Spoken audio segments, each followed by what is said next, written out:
Yhdessäkään olisi ollut sivuvalmistusvetoa näistä vehkeistä. Ne on kaikki nyt vasenvetoisia. Eikö se ole sellainen? Noihin saa, noissahan on. Onhan saa.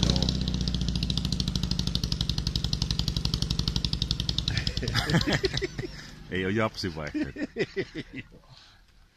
Ja kun eikö se ole kuitenkin, kun vähän olen ymmärtänyt, että siinähän ei ole niinku lukkoa, että sehän pyörii samaa tahtia. Niin, mutta kato, onhan se ajaissakin se veto päällä. Vai mun mielestä ei oo. Ai, se vedetään pois päältä? Mä en oo kyllä varma. Niin kun mä kerran katsoin, että se olisi kiinteä. No vittu, sehän menee suoraan. Mutta tuolla kun oli just Alpeella, kato kun ajoin, niin ne oli veto päällä koko ajan maantielläkin. Joo. Mikäs se on? Seuraava tulee.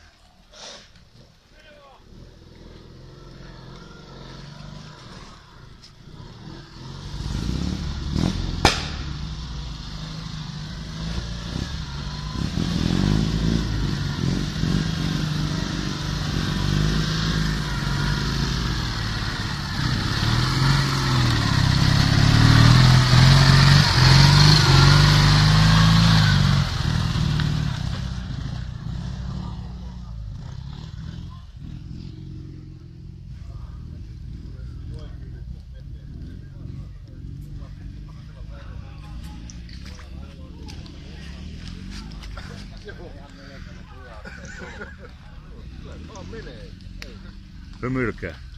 Moi. Terve. Joo, pitää ottaa vähän tätä ekstriimiä tästä.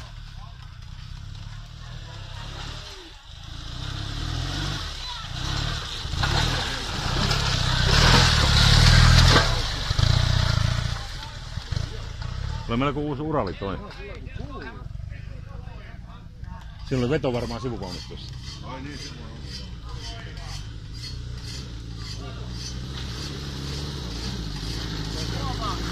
Kyllä tässäkin varmaan on, kato.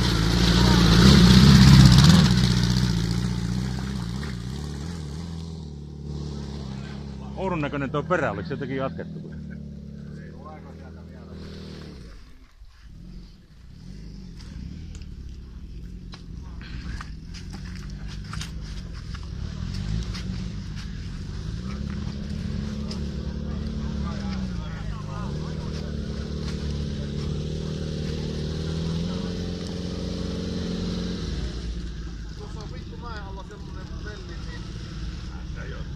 Se pitäisi saada siihen velliin jumaan. Niin on, mutta ja sitten jos ajattelee, että särkyy Pysähtynyt siinä puoliukkureteltan kohdalla, niin missä sä oot vauhtia?